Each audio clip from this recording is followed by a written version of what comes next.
Hello there, how you all doing? I was watching a really good video today. It was by a guy called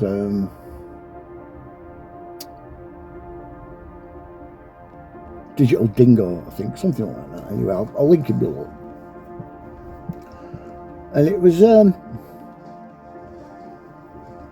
really interesting. It's on something that I've kind of covered before in my Gladio videos, and it was about this unifying between the left and the right, the left and the Islamists, Islamocommunists, or as he put Islam, radical Islam.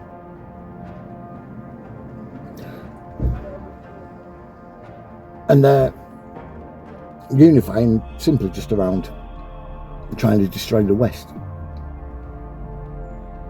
and how dangerous it is. And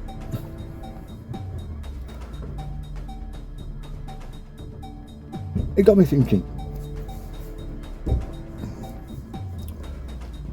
See, one of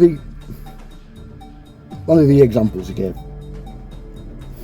was Iran in the 1970s when the Shah was toppled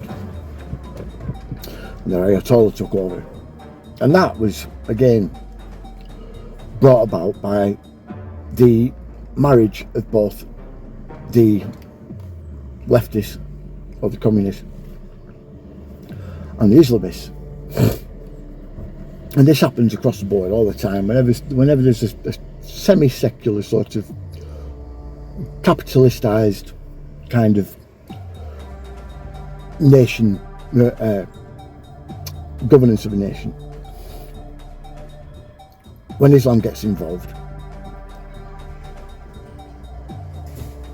they will always side with the leftists because of the useful idiots. They appeal to the heartstrings.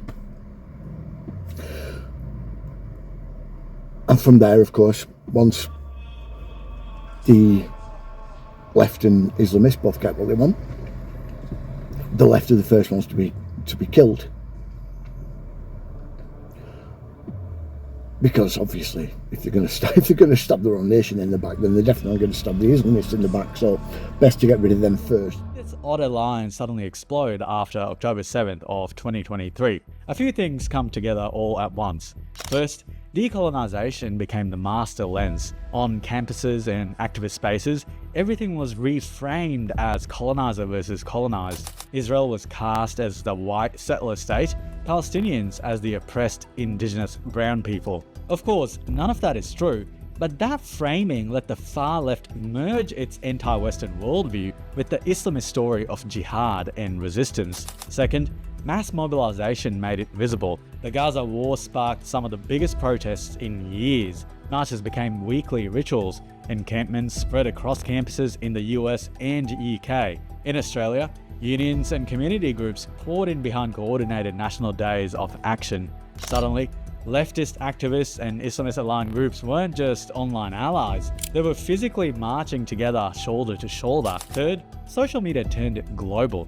Chants like "From the River to the Sea" went viral, showing up in New York one day and London the next. Although ironically, the version of "From the River to the Sea" chanted by the Arabs is very different to what the Westerners chant. Protest playbooks, flyers, hashtags, even bail fund links spread instantly across borders. State-backed outlets like Iran's and Qatar's jumped in too, amplifying the message and cheering on Western protesters. And finally, youth opinion tilted sharply.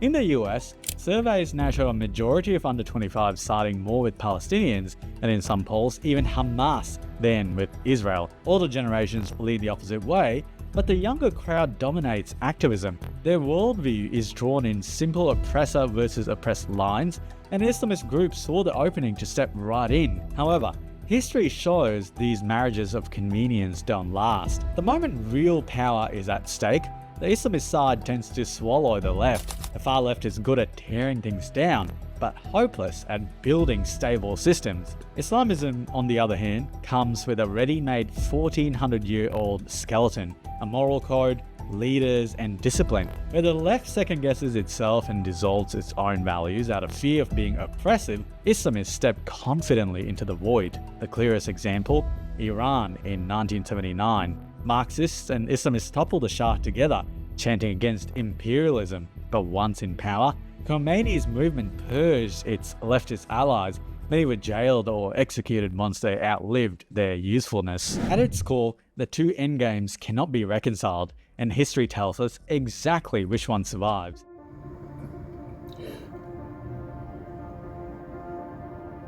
Now you just put their marriage simply around the destruction of the West, and as is the topic du jour at the moment, the Palestine issue.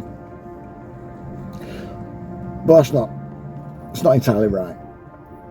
Everyone misses the communist element that is within Islam, which is actually the fuel behind the Islamist movement. It's actually Islamocommunist. It's got very close ties to and very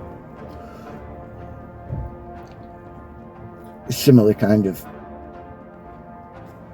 dictates and ideals that communism has, and this is what's infected most Western nations at the moment. Or most the kind of Islam that's infected most Western nations. It's the kind of thing that you see that's actually in Palestine at the moment through Hamas or through the Iranian regime with the Ayatollah, where it's becoming very sort of embedded within Pakistan as well at the same time now, and again in Afghanistan. The Taliban is also Islamo-communist in the way that it structures, in the way that it actually runs a nation state. So that was something that it kind of irked me, because although the guy's an ex-Muslim, right, and to his credit, all fair play to him for actually speaking out. We need more people like that. We do. A lot of ex-Muslims haven't even left the faith. Even though they're ex-Muslim, they still keep up the pretense, they still go to mosque and everything else, believe it or not. Simply through the fear of being killed. Apostasy is a sin punishable by death still in Islam. In a lot of Islamic states, and especially in these Islamo-communist states.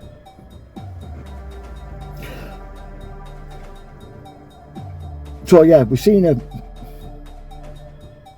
definite marriage between the leftists and the Islamists, and this always ends in disaster. It always does, unless there's a significant sort of pushback from the right, who are usually in the majority, to defend against it. And this is somewhere else where the West is lacking again.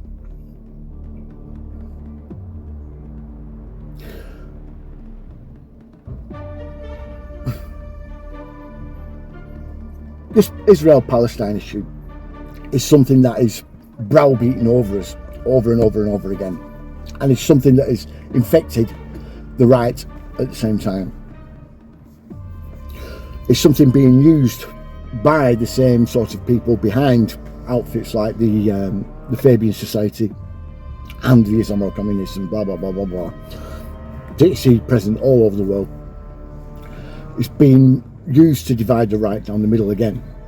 You're either for Israel or against Israel. You're either for Palestine or against Palestine. You can't be one or the other. You can't be either or. You can't be in the middle. You have to be one or that. Yeah. And this is being pushed further and further and further and further by elements on the right that I am starting to think are very much either actually controlled or just misguided and doing job for the establishment without even realising it.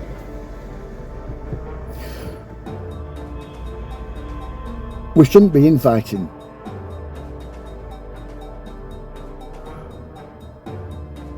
You should be neither for Israel or for Palestine. You should be fuck them. That's the way I see it. It's the way I've always seen it. I may talk about Israel a lot, and a lot of people have accused me of being Zionist or pro-Zionist. I'm not anything of the sort. I'm neither for Israel or against Israel. I'm neither for Palestine or against Palestine. What I am is anti-bullshit, as I've always said. And a lot of what is said from the Palestinian side is absolute bullshit, which no one calls out. Everyone does a perfectly fine job of calling out the Israeli bullshit, but they don't call out the Palestinian bullshit, which really annoys me. So that's why you find me talking about Palestine a lot, denigrating Palestine and basically telling it like it is. It isn't a real country. It never has been. It's never been a nation. It's never had a currency. It's never had a governing body apart from Hamas. And yet this is what the Islamists are using to pull on your heartstrings. Hamas started this war, whether you like it or not. I don't give a shit what you say. Hamas started this war. Yes, Israel's done a lot of fucking abhorrent things. Still are doing. But so Hamas. And Hamas instigated this and then started using civilians as human shields, as they always do. This has a twofold effect. It creates new martyrs, the children of those people that died, or the families of those people that have been killed. They then will basically become a vehicle for Hamas's further cause. And on the other side, it causes us in the West to be more, to see, let's be diplomatic, to see Israel in a less favourable light, shall we say, and bring more of us onto the Palestinian side. Big problem. The more of us that are in support of Hamas and Palestine, the more we aid the Islamocommunists. This isn't a Jewish problem. It never has been. I keep saying over and over and over again, it's not the Jews that are in control, because it's not. They're a tool just as much as fucking the Palestinians are and the Islamists are. Both sides are very willing, because one of them will get a seat at the head table. That's what they think. They won't. They'll be wiped out just like the rest of us.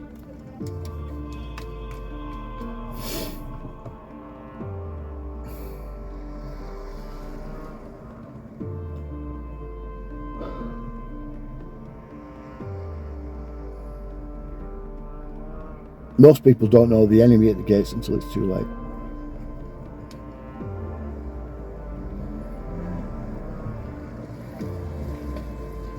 Most of the time we spend that time blaming each other, pointing the finger in the wrong direction.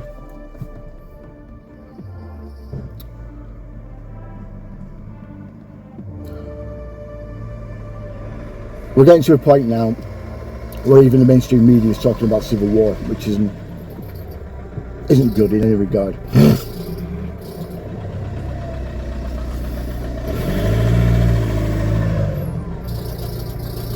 It's a very real possibility. As I've said countless times, it's a very real possibility because that's what they want.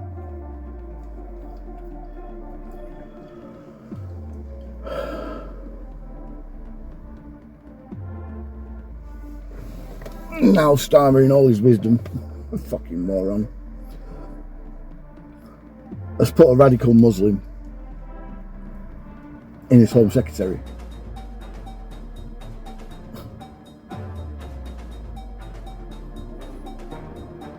And we all know why he's done it. Because now she's in charge of the grooming gang inquiry.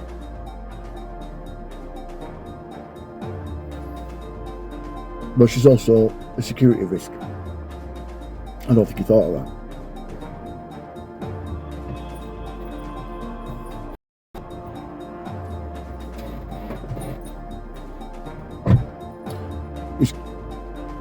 Starmer's made a very, very critical misstep in appointing her. And I don't think he realises. And he's getting fire from all sides now, and he can't really fire her at the moment because she's done nothing wrong. She's only just been appointed.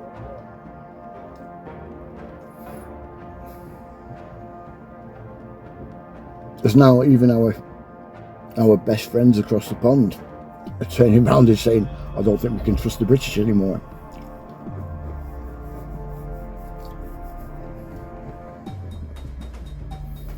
And they're right, you can't.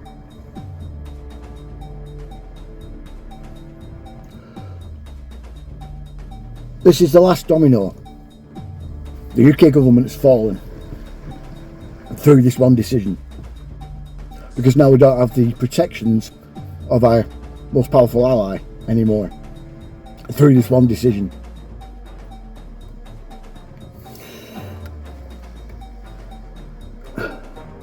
Clock's ticking, people. It really is.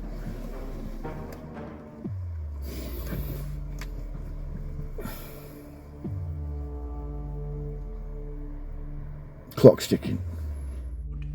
Has set up a hate crime unit to investigate the narrative challenge posed by people flying the St George's Cross and the Union flag in Britain. Apparently, flying your own flag in your own country is now, according to the Home Office under Shabana Mahmood, a hate crime, and it challenges the anti-Muslim hatred groups that are being set up, because apparently it's anti-Muslim to fly the flag of the United Kingdom or of England in England. Apparently that's it's seen as anti-Muslim, and therefore it's a hate crime, and so says the Home Office under the auspices of Shabana Mahmood.